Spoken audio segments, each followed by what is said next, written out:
Kalau sekarang BI pro terhadap pertumbuhan kredit, berarti HBI harus melakukan normalisasi surat utang kan? Pertanyaan saya, siapkah BI melepaskan semua surat utang pemerintah?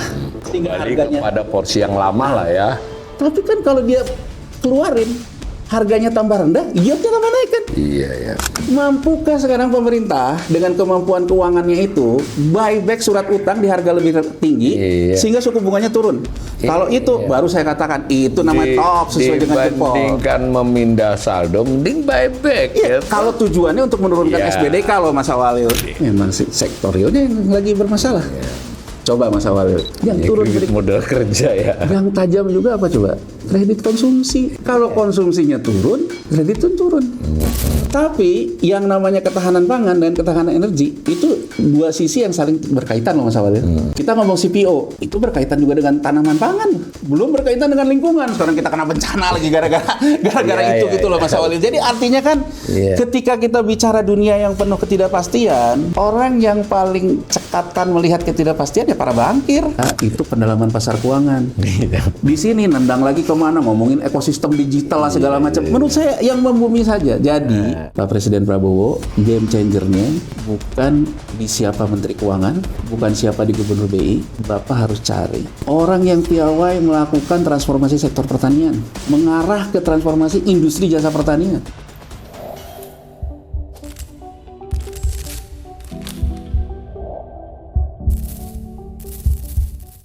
Salam cerdas, Ibu, Bapak, saudara-saudara yang saya hormati. Kembali berjumpa dengan saya di kanal Awali Rizky dalam sesi ngobrol ekonomi.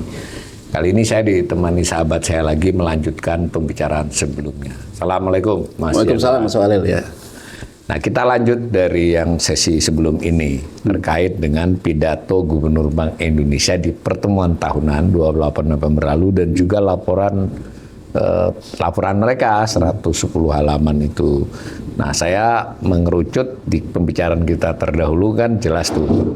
Dia Gubernur Bank Indonesia laporannya juga menganggap bahwa 26 dan 27 ini pertumbuhan ekonomi akan lebih tinggi dan stabilitas terjaga kan begitu tadi. Nah, lebih spesifik lagi ada slide yang menunjukkan kebijakan moneter. Berarti kan menunjang tadi paparannya kan lebih luas bahwa kebijakan moneter juga pro stability dan growth. Nah, kalau mampukah dari saya menanyakan kepada Mas Anwar. Jadi ada kebijakan moneternya, ada suku bunga BI rate, stabilisasi nilai tukar, operasi moneter pro market. Yang bunga BI rate, stabilisasi nilai tukar, Mas Anwar berkali-kali menjelaskan di sini. Tapi apa sih yang dimaksud dengan operasi moneter pro market itu kan? Nah, kecukupan cadangan devisa ini debatable sebenarnya kan. Ya cukup banyak, cukup apa enggak kan nggak tahu. Nah, lalu di sana tetap pertumbuhan tinggi, di sini ya ini yang sudah dijelaskan Mas Anwar di sebelumnya tadi. Nah, yang penguatan stabilitas nilai tukarnya juga pakai itu, cuma di sininya dijelasin nih, dia mau intervensi di pasar luar negeri, kan kita pernah juga tuh ya. Ya kalau intervensi di pasar luar negeri dia apa boleh di spot, apa hanya boleh di forward ya, tapi yang di luar negeri. Intervensi di pasar domestik, Mas Anwar di sebelum ini juga pernah menjelaskan soal spot, swap ya, sama DNDF. Nah, apakah meskipun dulu sudah dijelasin, ini mendukung nggak terhadap pidato ini dan yang sebelumnya? Next. Nah, ini makroprudensial dan likuiditas makroprudensial. Ini saya kira urusannya dia, kalau saya baca itu sebenarnya lebih pada soal GWM sama soal repo dan repos repo, tapi GWM Mas. Jadi ternyata kredit likuiditas itu ketika misalnya GWM-nya 5% secara umum untuk sektor-sektor yang dianggap mau didorong itu bisa sampai 3. Bisa saya ada average weight-nya lah. Tuh. Ya nanti di komentari umum aja apakah likuiditas makroprudensial itu efektif menurut Mas Anwar sejauh ini dan ke depannya. Next. Nah, ini dari bukunya Mas, bukan dari pidatonya nih. Nah, ini suku bunga BI rate itu yang merah, yang biru Indonesia. Jadi kan agak jauh tuh. Nah, Indonianya tapi ya positif sih karena di bawah kan. Tetapi kalau ke sebelah sana, jadi di halaman berbeda nih saya potong. Kalau bunga perbankannya landai banget tuh turunnya. ya tipis banget, bisa dikatakan berapa tahun ya segitu kan. Nah, dibandingkan dengan penurunan BI rate, berarti ini kesananya nggak efektif kan. Kalau ke Indonesia ini entah efektif, entah ini ada logika lain, nggak ngerti saya, biar Mas Yana next. Lalu likuiditas perekonomian dengan likuiditas perbankan itu dibedakan di laporan itu kan. Jadi ini likuiditas perekonomian, mereka menyoroti yang beberapa bulan terakhir yang dianggap likuiditas membaik, M0, M1 kan gitu, M0, M1, M2. Nah, 3 bulan, 4 bulan terakhir ini dianggap membaik.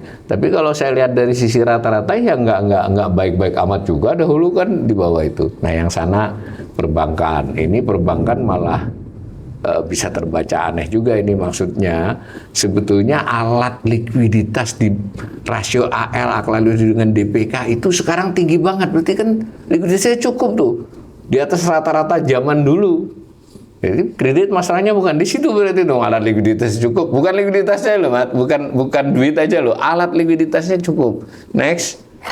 Nah, tapi kreditnya itu turun kan di sekitar 7% sekarang. Nah, ini macam-macam, tapi kalau pakai kredit biasa, kredit totalnya itu 7,36 tuh Mas. Dulu kan sampai 2 digit tuh. Nah, yang sana itu yang menarik juga, UMKM itu kontraksi Mas ternyata tahun ini. Bukan lagi turun pertumbuhannya, tapi kontraksi. Dan kredit umum pun kan 7,03 tuh. Nah, next. Nah, ini SBDK Mas. Jadi SBDK masih 9, berapa itu? 9,76, 9,72 Nah, ini yang oleh Mas Yanwar mungkin diulangi lagi toh, BI rate turun tidak mampu mendorong SBDK ya, suku bunga dasar kredit. Ini malah yang saya tidak sempat ambil, SBDK yang salah satu yang tertinggi itu justru Bank BUMN Mas. Jadi BPD, Bank BUMN, 2 tertinggi itu, lebih tinggi dari suku bunga dasar kreditnya bank swasta, apalagi asing. Next, habis ya. Nah, gitu, Oke, saya mulai dari yang terakhir dulu. Terakhir aja nih. Nah, ini biar gimana? kita inline dengan yang kita bicarakan ya. Nah, sini ya Mas ya. Ya. Ini menurut saya BI tidak cukup informatif untuk mengatakan bahwa suku bunga seolah-olah hanya karena BI rate. Oh. Jadi saya ingin kita fair play aja. Bahwa bunga SBN itu juga akan jadi acuan suku bunga, bukan hanya suku bunga BI rate. Iya, ya. Jadi saya mengulang-ulang Mas Awalil. Iya. Sebuah bank sentral ya yang efektif, kalau suku bunga BI rate-nya dengan suku bunga yield-nya itu selisihnya tipis. Sehingga dia bisa mengatakan policy rate-nya pasti akan menjadi acuan SBDK. Iya. Suku bunga dasar kredit. Suku bunga dasar kredit. Jadi saya ingin mengatakan di sini, coba lihat nih gap-nya nih. Gap-nya jauh. Ya, gap-nya suku bunga DPK-nya, DPK itu deposito kan? Deposito. Coba sekarang gini Mas Awalil. Saya ingin mengulang agar kita jelas gitu ya. Karena kan sekarang ini kan kita harus bicara transparan kan gitu ya. Coba lihat. BI rate turun, suku bunga deposito turun di bawah BI rate. Iya. Logikanya, kalau suku bunga depositonya turun, SBTK-nya, biaya modalnya juga turun. Ya, salah satu komponennya ya HPDK. Sekarang saya harga tanya perolehan dananya turun. Saya tanya deh, ya, saya kebetulan baru lihat di medsos, kebetulan ya teman medsos saya yang memang yang jualan surat utang pemerintah, ya orang Departemen Keuangan lah ya, dia mengatakan bahwa sukuk ditutup karena sudah oversubscribe. Sukuknya berapa persen yang diterbitkan kemarin? Mas Awalil sekarang, Mas Awalil simpan uang di bank, dikasih 2,95%. Iya. Ya kan, terus Mas Awalil ditawarin sukuk sekarang bunganya mau 6. Iya. Logikanya pindah nggak? Iya, pindah. Kalau Mas Awalil bilang, oh tapi kalau di deposito saya kan ngambil duitnya besok juga bisa. Emang sukuk nggak bisa? Bisa dijual. Dijual kalau harganya turun, ya mungkin harga turun. Itu yang dimaksud dengan pendalaman pasar keuangan dong. Itu kan pendalaman pasar keuangan. Gampang dilikuidkan. Gampang dilikuidkan. Kan sekarang pemerintah juga menjual surat utangnya komersil, bisa diperjualbelikan. Iya, day per day. Day per day.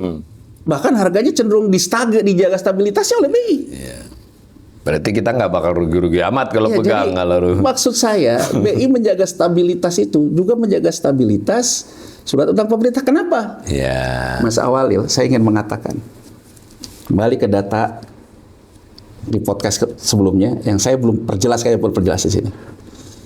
Kenapa ketika asing banyak ngambil SBN, BI tidak ngambil?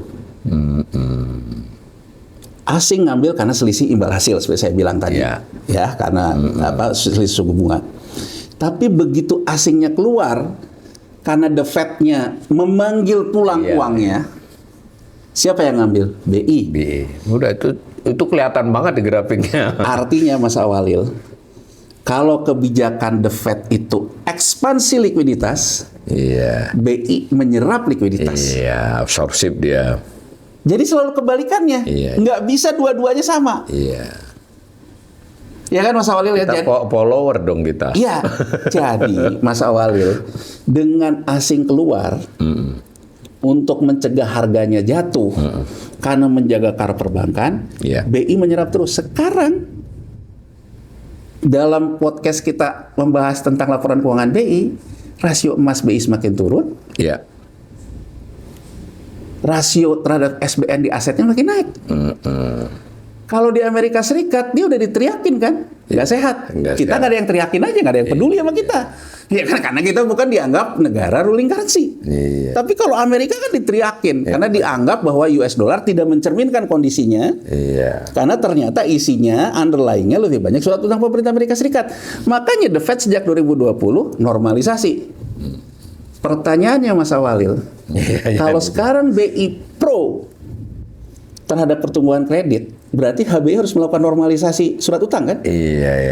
Pertanyaan saya, siapkah BI melepaskan semua surat utang pemerintah sehingga Kembali harganya kepada porsi yang lama lah ya. Tapi kan kalau dia keluarin harganya tambah rendah, yieldnya tambah naik kan? BI rate-nya tambah jauh kan Mas Awalil? Tambah jauh. Nah, saya ingin mengatakan BI menjaga yang namanya SBN itu diambil terus, sehingga yieldnya juga bisa ditahan kan, karena harganya tidak terkoreksi. Ya kan? Tapi menurut saya, kalau BI belinya lebih mahal, misalnya nih Mas Awalil, untuk mencapai harga yield surat utang pemerintah sama BI rate yang di 2%, BI belinya operasi pasarnya 130 harganya. Ekstrim lah. Ekstrim. Kalau 130, berarti sekarang yield tuh jadi 2%. Sama BI rate. Itu akan ngaruh nggak ke SBDK? Saya yakin ngaruh.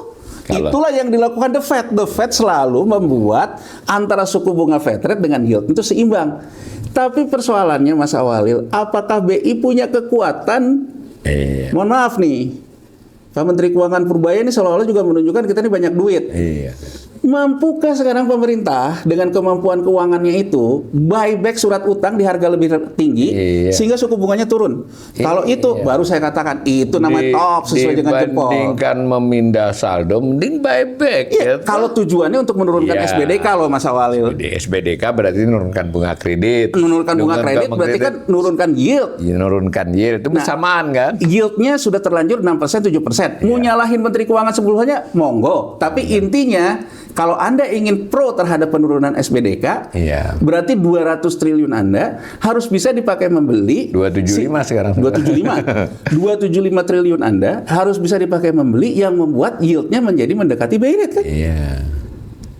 Dan BI juga jangan beli-beli nambah lagi, pelan-pelan jual kalau ada yang beli. Ya, maksud saya yang beli pemerintah lah ya. Jadi gini loh, penerbitan awalnya sudah 6-7% misalnya. Kalau sekarang kita ingin membuat itu bunganya menjadi rendah, berarti kan dibeli mahal. Dibeli mahal, ya. Ya kan Mas Awalil, dibeli mahal agar yieldnya turun. Kalau enggak orang nggak mau jual. Bukan gitu Mas Awalil, karena yield itu dihitung dari harga terakhir dengan kupon. Ke kupon. Jadi kalau harganya tinggi, bunganya turun. Yieldnya turun. Jadi kan kalau sekarang ada yang mau beli mahal, yieldnya turun, yieldnya dekat sama BI rate. Kalau BI rate sama yield sama, menurut saya SBDK akan ada kaitannya. Jadi menurut saya pendalaman pasar keuangan ini kan, pendalaman pasar uang ini kan, Kalau kita menganggap pendalaman pasar uang itu adalah dari underlying-nya adalah dari SBN, berarti SBN kita harus menurunkan suku bunga di pasar uang. Sekarang pertanyaan saya, SBN follow suku bunga pasar uang Atau sebaliknya? atau sebaliknya? Itu ya Mas Walil ya. Iya. Jadi itu. Iya. Tapi menarik yang Mas Walil katakan. Bank Himbara SBDK-nya lebih tinggi. Kenapa Mas Walil? Faktor BOPO. Oh, biaya operasionalnya. BPD juga lebih tinggi. Iya. Kenapa? Yang saya katakan, BOPO itu juga akan ada dampaknya dari impairment yang kita bahas kemarin. Iya. Oh, karena perlakuan akuntansinya harus jadi gini loh. perlakuan bayar rugi. SBDK-nya ya dari suku bunga Harga perolehan dana. harga perolehan dana deposito plus di sini BOPO lah. Bobo, pakainya istilahnya OHC, overhead cost. Overhead cost. Overhead Nah, cost. BOPO di bank swasta, apalagi bank asing, dia lebih rendah. Kenapa? Karena dia tidak ada impairment-nya kecil. Operasionalnya rendah. Sementara Nggak bank, ada titipan. Bank Himbara ada impairment.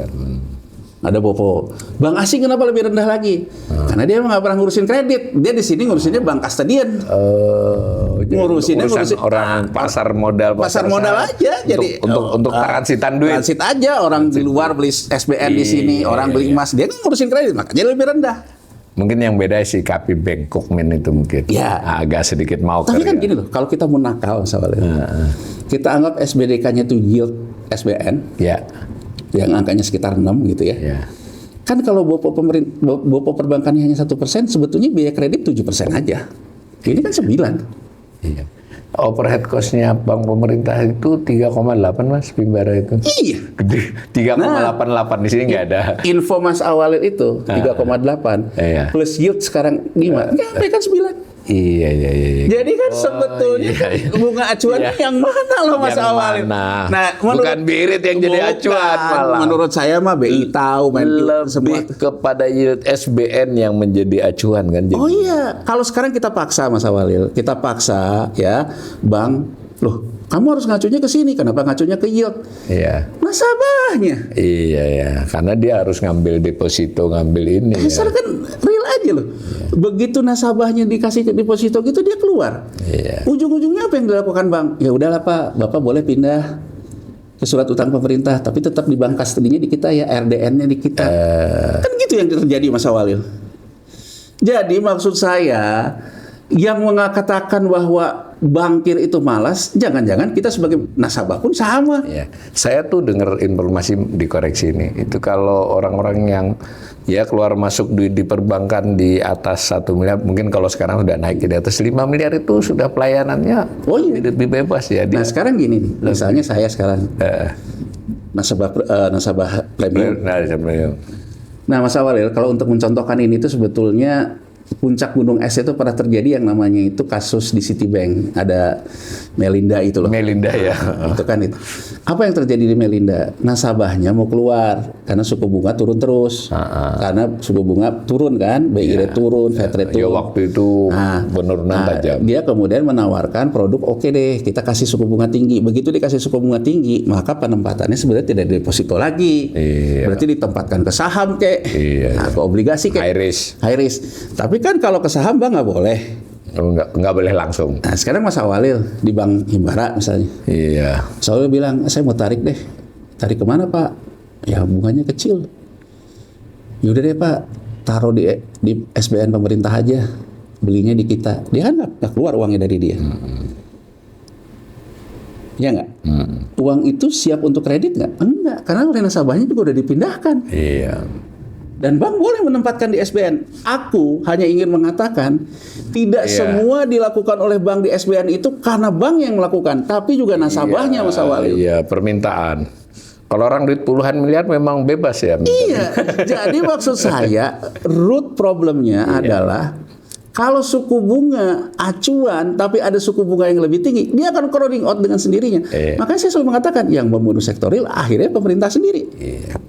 Nah, Solil ya di sini. Dari podcast kita mengerucut persoalannya di SBN semua. Nah, dari gambaran itu kita coba ke slide sebelumnya, Mas. Nah, ini. Ya. Coba Mas Solil. Apa yang turun paling tajam? Kredit modal kerja. Oke. Kredit modal kerja ini kan artinya bridging Mas Awalil.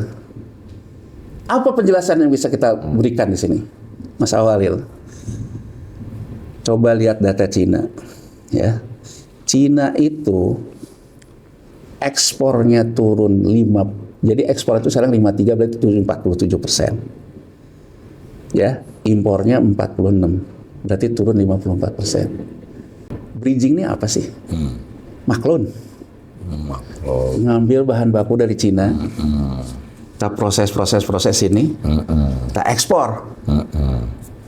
Ini menggambarkan Cina sebagai negara partner dagang kita untuk produksi yang kayak gini lagi melemah. Jadi saya selalu mengatakan perang dagang ini, kalau orang mengatakan bahwa Amerika selesai, dua-duanya. Saya selalu mengatakan bahwa Amerika tergantung Cina, Cina tergantung Amerika. Mereka dua-duanya terdampak ya. Terdampak. Yang jelas data year on year-nya sampai hari ini, Cina itu impornya YOY-nya, market share-nya itu tinggal 46, berarti turun 54%-an. Ekspornya 51 turun kan. Artinya bridging modal kerja, kan modal kerja itu kan gini. Saya dibiayain dulu impor, karena nanti saya pasti ekspor lagi. Cuman bridging aja. Turun. Itu dijelaskan di situ itu. Artinya apa? Memang sektor realnya yang lagi bermasalah. Coba Mas Awalil, yang turun kredit modal kerja ya. Yang tajam juga apa coba? Kredit konsumsi. Jadi saya selalu mengatakan, kalau konsumsinya turun, kredit pun turun. Yang menarik justru sebetulnya kredit investasi naik. Iya, tapi di mana investasinya? Yang investasinya kan ada yang disuruh buat jalan tol. Kan tidak merata di semua bank. Tapi tren secara keseluruhan perbankan menurut saya, di dua hal pokok itu, modal kerja sama konsumsi. Jadi artinya alat likuiditas yang Mas Awalil katakan tadi, saya punya alat likuiditas. Ada duit lah. Ada duit. Ada orang yang minta kredit. Tapi saya nggak berani. Dia bilang itu yang undisbursed ya. Iya, dia kan bilang gini misalnya gini. Kasih dong kredit apa? Ini bangun smelter. Mungkin kalau ke Bank Himbara mungkin masih mikir lah dengan narasinya dari BKPM. Tapi kalau ke bank swasta dia mikir hitungan aja kan. Cinanya aja sekarang lagi masalah. Iya kan Mas Awalil? Ya kan? Nggak kasih kan? Itu yang bisa menjelaskan tadi ada di grafik Mas Awalil, alat likuiditas kami gede, tapi ininya nggak besar. Laju kreditnya tetap rendah. Grafik yang alat likuiditas coba Mas. Ini menarik sebetulnya untuk kita bahas secara teknis nih yang alat likuiditas ini. Di atas. Nah ini Mas Awalil ya. Alat likuiditas. Nih ya, alat likuiditas 2018 sampai 2019. 47%. Yang biru Mas. Yang biru ya. Yang biru itu kan turun tuh. Ya nih. Alat likuiditas baru naik belakangan dibandingkan DPK ya. Baru naik belakangan. Sekarang gini pertanyaannya Mas Awalil. Saya punya alat likuiditas. Saya nggak mau ngasih kredit. Selama ini masih ada SBN. SBN sekarang sama BI dipegang terus, nggak pernah trading. Berkurang nggak saya? Iya, kebutuhan likuiditasnya. Menyalurkan likuiditas. Menyalurkan kan, di samping menyalurkan likuiditas kan di samping ke kredit. Iya ke SBN. Ke SBN. Tapi SBN-nya kan diserap terus sama BI nih. Ya, sedikit yang ditradingkan. Nah, yang ditradingkan tuh sedikit kan. Berarti kan alat likuiditas surat berharga berkurang kan? Iya. Sementara bank hanya boleh ke SBN. Ini yang bisa menjelaskan kenapa bank juga labanya turun Mas Awalil. Gitu loh Mas Awalil. Kenapa undisbursed-nya juga naik? Iya. Nah, terus kemudian BI menciptakan lagi tadi ada disebut kebijakan pro pasar. Iya itu maksudnya. Ini Mas Awalil, kita lihat, kita udah bahas ini tahun 2023. Kenapa BI menerbitkan SRBI yang dikritik kemarin oleh Menteri Keuangan Purbaya di Kadin. Kalau ini dilihat angkanya nih, antara likuiditasnya itu di 2023 mandek karena BI juga menjaga SBN. Akhirnya sama BI diserap lagi pakai SRBI. Ketika dia longgarin sininya naik dikit ya. Ini hubungannya kayak bencana berhubungan. Iya, tapi saya ingin mengatakan gitu. Memang kalau tidak diserap lagi oleh BI, kemana? Ke kredit. Kreditnya sektorialnya lagi terganggu. Konsumsi turun. Kalau dia kemudian paksakan ke kredit, naik boponya, impairment naik. Ujungnya tidak dikemana-manain, itu juga menaik biaya kan? Nah, kemudian BI akhirnya serap lagi kan pakai SRBI. Iya, Pak. Dari kacamata perbankan dan BI win-win menurut saya. Iya. Tapi saya ingin mengatakan bahwa kalau itu yang menjadi kritik tajamnya seolah-olah likuiditas jadi seperti itu, Iya. menurut saya akan lebih tepat persoalannya. Apakah kita bisa membuat sektoril baru yang tidak tergantung dengan maklon Iya. ke Cina, sektoril yang menjanjikan langsung dapat income. Ya kalau bahas ini sih Mas Awalil balik lagi bicara tentang kemandirian. Iya. Dan itu nggak mudah kan? Perlu waktu. Perlu waktu. Tapi harus jelas juga kan kalau kelihatan menuju situ kan enak Ya, kan. makanya di slide kita sebelum ini Mas Awalil mengatakan BI melihat peluangnya di besi, baja, Ya, dan ya. CPO. Kenapa Mas Awalil? Ya, karena kalau sektor manufaktur di India, di Cina, dan di Amerika pulih, maka akan terjadi penukaran dari emas ke copper, Tembaga ya. tembaga besi, terutama Cina. Cina itu sektor manufakturnya dari turunannya copper, yaitu ore besi. Jadi BI melihat di akhir tahun ini Mas Awalil yang namanya harga copper itu sudah pulih naik. Tapi saya ingin memberi catatan, harga coppernya naik tapi harga emasnya itu tetap tinggi loh.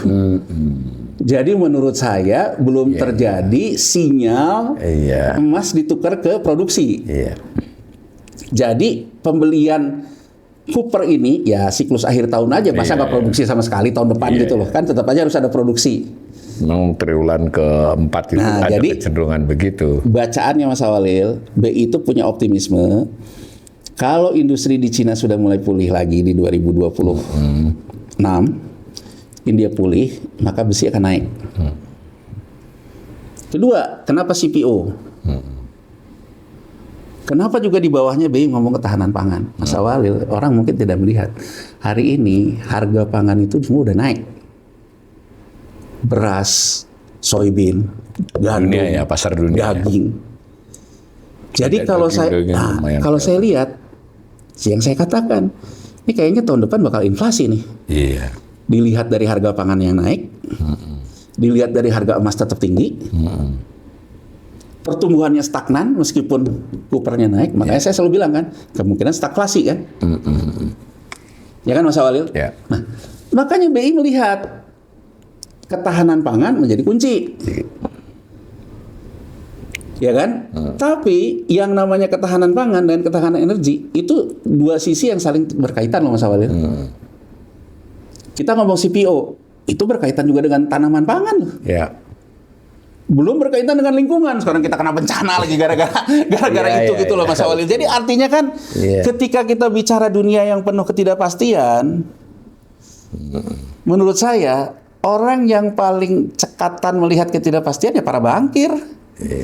Nah, Anda mau menuntut bankir itu nggak peduli sektoralnya lagi susah segala macam, ya nggak bisa dong. Itulah makroprudensialnya. Nah, jadi kita lihat lagi nih. Coba lihat Mas Awalil nih, M2-nya nih, lihat nih. Sejak normalisasi The Fed yang dilakukan di 2022, M2 itu rendah. Turun.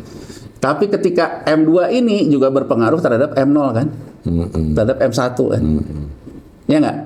Jadi kalau misalnya besok M2-nya The Fed excess liquidity, kemungkinan kita naik. Naik gitu. Ya kan? Semuanya. Nah, 0 naik sampai semuanya 2. gitu. Tapi ada persoalan yang lain. Coba yang sebelumnya Mas. Nah ini. Ini Mas Awalil ya. Ini mungkin yang agak lebih teknis nih. Jadi ada yang namanya gini, saya menguji gini Mas Walid, saya menguji 3 persamaan sekaligus, 2 variabel makronya, 1 BI rate dengan variabel-variabelnya ada M0, M1, inflasi, ekspor kurang impor, dan penutupan nilai tukar. Policy rate ini Mas Awalil, kalau dihitung secara model ini, kalau dia ada excess likuiditas, jadi misalnya gini, masih kurang nih BI rate-nya, pasar masih cari yang lain, maka dia akan mempengaruhi uang beredar di M2. Ya, maka saya punya persamaan kedua nih, variabel makro kedua tentang uang beredar M2. Isinya M1 hasil hitungan di atas, ke bawah, excess likuiditasnya. Volatilitas saham Volatilitas sahamnya. Saya lihat dari T0 day trading hari ini, berapa volatilitasnya. Volatilitas masa penyelesaian transaksi T plus 2. Volatilitas masa penyelesaian mingguan T plus 5.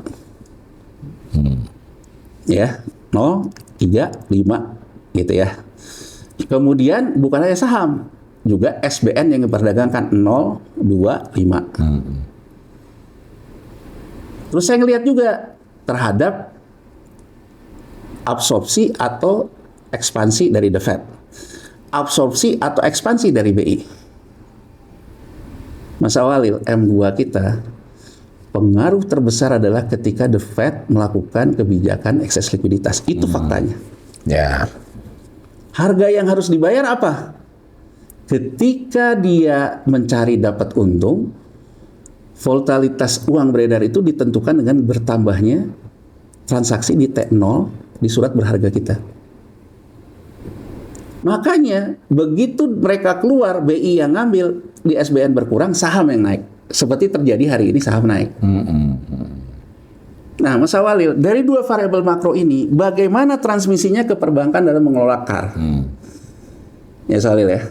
Ternyata hasil riset yang jangka panjang yang saya lakukan tidak berpengaruh ke LDR. Jadi sebetulnya saya ingin mengatakan, melihat situasi dua variabel makro ini, ternyata perbankan itu lebih bertumpu dalam mengelola CAR-nya dengan mengelola surat berharga. Kedua, pinjaman antar bank, Mas Walid. Jadi kenapa Bank Senturi gagal di tahun 2010? Karena dia nggak ada yang mau kasih pinjam. Nah, pinjaman antar banknya ada dua. Pertama, pinjaman antar bank, pasar uang antar bank rupiah. Sekarang BI menamakannya Indonia. Pasar uang antar bank rupiah. Ada lagi pasar uang antar bank US dollar. Dia namakan JISDOR. Grafik yang ditampilkan dari buku BI ini seolah-olah hanya rupiah pengaruhnya. Iya, Indonia. Ini kan kalau Mas Awalil butuh rupiah, Mas Awalil pinjam. Saya bank A, Mas Awalil bank B. Mas Awalil pinjam dong rupiah. Saya kekurangan rupiah nih. Ada bunganya. Overnight namanya Indonia. Ini Mas Awalil yang menarik nih, yang menarik dari ini nih. Ini BI rate nih ya. Coba lihat tuh di 2024. Indonianya lebih tinggi dari BI rate. Artinya apa? Ada ketimbangan di perbankan. Tapi kenapa tidak ada krisis kayak Senturi? Bank lain masih mau kasih pinjam. Ya. Saling menguntungkan dianggapnya masih. Artinya minjemin bank lain lebih gede daripada BI rate toh. Ya, daripada taruh di BI. Dari BI. Artinya bank alat likuiditasnya dia kasih kemana? Bank gede ngasih ke bank kecil. Iya. Ya kan Mas Awalil? Iya, betul. Underline-nya apa? Underline-nya surat berharga biasanya. Nah, nih coba lihat nih. Sekarang di 2025 BI rate-nya di atas, Indonianya ke bawah. Berarti kan sebetulnya kalau dari sudut pandang rupiah, ya di pasar uang antar bank itu sudah tidak ada kebutuhan pinjam-meminjam rupiah. Tapi Mas Awalil coba cek lagi di bukunya, yang di pasar uang US dollarnya gimana nih? Karena kalau dugaan saya, yang di pasar uang US dollarnya di atas BI rate. Kalau nggak ada kita olah nanti. Iya, nah, nih ya Mas Awalil ya. Sekarang saya mau ngomong nih, mau ngomong. Coba nih lihat di pasar uang antar bank rupiah. Iya. Itu 4% kan? Iya. Kalau 4% di compound setahun, ya kira-kira nyampe kan ke angka 6% penerbitan surat utang. Iya. Belum kita lihat yang US dollar berapa nih Mas Awalil? Berapa? Tapi kalau hitungan saya di pasar uang US dollarnya itu angkanya tuh di 6,7%-an sekarang, di atas BI rate jauh. Jadi sebetulnya saya ingin mengatakan kalau sekarang di JISDOR-nya di pasar uang antar bank yang US dollarnya saya meminjam bank bunganya 6,7, itulah kenapa BI mengatakan dia perlu intervensi di pasar domestik, di pasar luar. Iya. Kenapa Mas Awalil? Pasar uang ini, terutama yang nilai tukarnya, itu rupiah diperdagangkan di pasar uang US dollar di New York. Kita lagi tidur, dia buka. Kan perbedaan waktu. Itulah Mas Awalil, kan perbedaan waktu. Ya. Kita bangun, dia tidur. Mas Awalil bayangin kalau di New York rupiahnya melemah, itu akan jadi pembukaan di BI pagi-pagi. Iya. Kenapa BI melakukan intervensi di luar? Ini kita ngomong spot nih, belum ngomong NDF-nya nih. Iya, spot Jadi aja. BI melakukan intervensi di pasar luar negeri di spot untuk membuat harga pembukaan di pagi-pagi BI itu nggak mengejutkan. mengejutkan. Karena kalau nggak mengejutkan, nanti yang pasar uang antar bank dalam negeri yang US dollarnya semua bidding ke US dollar. Iya. Gitu loh Mas Awalil. Jadi artinya kenapa dia mengatakan bahwa ada intervensi di luar. Jadi kalau misalnya di luarnya berapa, dia coba intervensi agar di pembukanya Dulu nggak eksplisit dinyatakan loh, sekarang eksplisit dinyatakan. Untuk mempengaruhi pasar juga ya, kami ini berjaga-jaga. Jadi dia ingin mengatakan bahwa lu jual gua belinya itu loh Mas Awalil. Iya. Tapi maksud saya gitu loh Mas Awalil ya. Mas Awalil bayangin nggak kalau Mas Awalil cari lawan, Mas Awalil pancing kan? Iya. Nah sekarang gini loh Mas Awalil. Mas Awalil goreng US dollar. Mas Awalil lihat nih, siapa lawannya? Ya BI. Iya. Saya untung nggak? Untung. Ya kan? Tapi kan atas nama stabilitas segala macam, Iya. kita ngomong kayak gitu. Tapi saya ingin mengatakan Mas Awalil, artinya suku bunga perbankan ditentukan juga oleh suku bunga pasar uang. Kenapa? Karena suku bunga pasar uang menentukan suku bunga yield. Yang ideal itu suku bunga pasar uang identik dengan BI rate. Iya. Kalau lihat di sini, oh belum, udah kok. Ini suku bunga pasar uangnya masih segitu. Iya. Tapi pertanyaannya, kenapa kok kalau kita nerbitin surat utang di atas BI rate ya? Iya, di atas BI rate. Ya karena kita harus lihat pasar uang uap US dollarnya berapa. Puap. Nah, mungkin terakhir kita tutup dilihat yang sebelumnya nih. Nah, ini Mas Awalil. Jadi intinya adalah insentif yang ingin diberikan ini ya. Kalau misalnya Mas Awalil memberikan kredit ke sektor tertentu, Ya, saya sebagai bank. maka Mas Awalil akan dapat diskon GWM. Jadi misalnya ke sektor yang pemerintah anggap sektor prioritas, GWM-nya kalau Mas Awalil salurkan, Mas Awalil taruh di BI nggak usah 5%, 3%. Iya. 5 kurang 3 itu bisa Mas Awalil alirkan. Ya. Tapi kan itu baru insentif dari dasar Mas Awalil boleh pakai uangnya kan? Tapi menurut saya sepanjang sektorialnya bermasalah, bank juga enggan. Jadi maksud saya gini loh Mas Awalil ya. Iya. Insentif likuiditas, inklusi, stabilitas sistem keuangan, pendalaman pasar keuangan. Jadi kalau saya Mas Awalil, kalau benar-benar pede, mungkin saya sarankan gini deh yang disebut dengan pendalaman pasar keuangan nih. Ya, dari dulu selalu diomongin. Ini mendapat porsi yang sangat besar loh dalam pidato maupun buku. Ya. Seolah-olah jadi andalan tuh. Ya. Sekarang pendalaman pasar keuangan instrumen. Iya. Kita punya SBN. Iya. Ya kan? Apakah pasar keuangan menjadi dalam? Tidak. Motor-motor di situ aja. Jadi saya ingin mengatakan Mas Awalil, nggak usah terlalu rumit, terlalu runyam. Kalau sekarang pemerintah ini percaya diri, sektor ini yang harus diperbaiki. Iya. Berapa lama akan melahirkan income dan sebagainya. Kenapa pemerintah nggak berani misalnya menggunakan dana antara? Saya ambil contoh Mas Awalil. Yang gampang aja, yang mungkin masyarakat semua juga bisa mau jalan deh. Daripada ngomongin sawit mulu gitu loh Mas Awalil. Kenapa sih pemerintah dan antara nggak membiayai riset center salah satu BUMN-nya meneliti tentang bibit kopi? Kopi ya. Dia memerintahkan BUMN yang bergerak dalam hal branding, gimana caranya kita bisa punya branding kopi? Iya. Membuka pasar. Kita potensial menjadi Kemudian nomor 1 di dunia. menjadi inkubator. Iya. Sekuritisasi kopi. Lahannya misalnya punya siapa? Punya Inhutani, Perhutani. Disiapkan tanahnya untuk siap untuk jadi kopi. Petani kopinya diserap lapangan kerjanya. Dibuatlah yang namanya efek beragun aset yang dikeluarkan oleh Danantara. Sekuritisasi kopi. Boleh dibeli perbankan, mengurangi GWM-nya dan menambah indikator LDR-nya. Bagi bank. dia tetap menganggap itu surat berharga, Mas Awalil.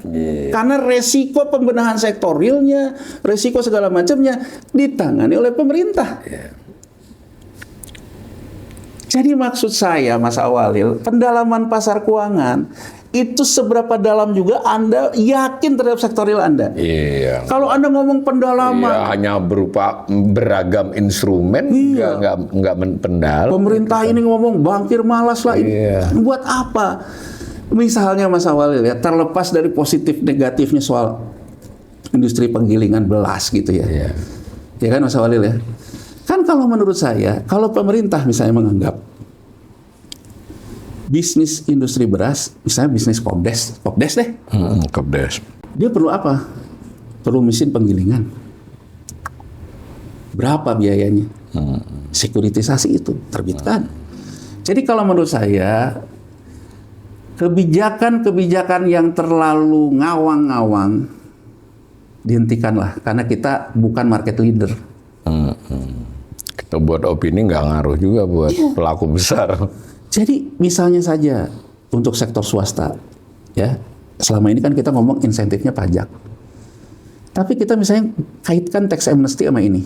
Ambil contoh Mas Awalil, kalau Anda bawa uang masuk segini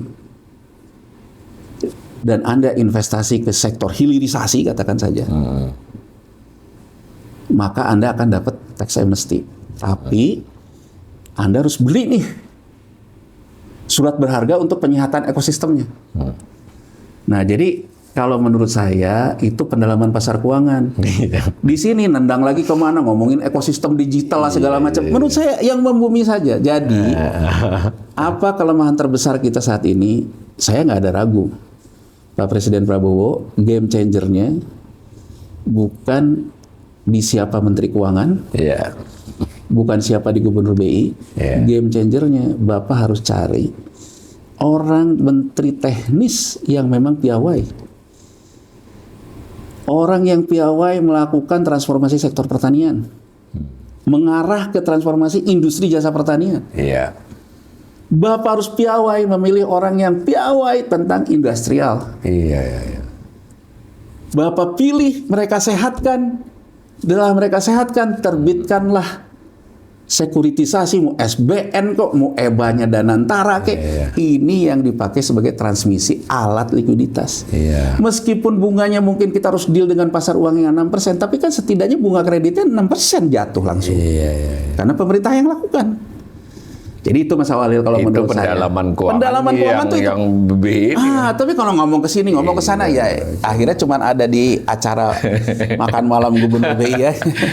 Jadi demikian ya, kalau saya boleh mengatakan itu ya dari analisis Mas Yanuar, dan saya juga sempat melakukan asesmen pidato Gubernur Bank Indonesia dan buku tahunannya itu, ya kita bisa memahami lah ya nuansa yang ingin disampaikan. Tentu Bank Sentral nggak boleh dong nyebar pesimisme, dia optimisme. Nah, kemudian juga menunjuk kepada variabel-variabel yang secara teoritis, secara apa dia masuk akal. Tetapi kita beri catatan, beberapa tahun, 10, 20 tahun atau beberapa tahun terakhir, beberapa mekanisme hubungan antar indikator itu ada catatan-catatannya, sehingga belum tentu semulus yang digambarkan itu. Nah, yang ketiga, ketika dia ke depan, nah kita melihat kesimpulannya sebagian melompat bahwa harusnya kalau dengan data dan penalaran begini ya kira-kira segini. Nah, ini agak kejauhan menyimpulkannya. Artinya faktor risikonya kurang terungkap.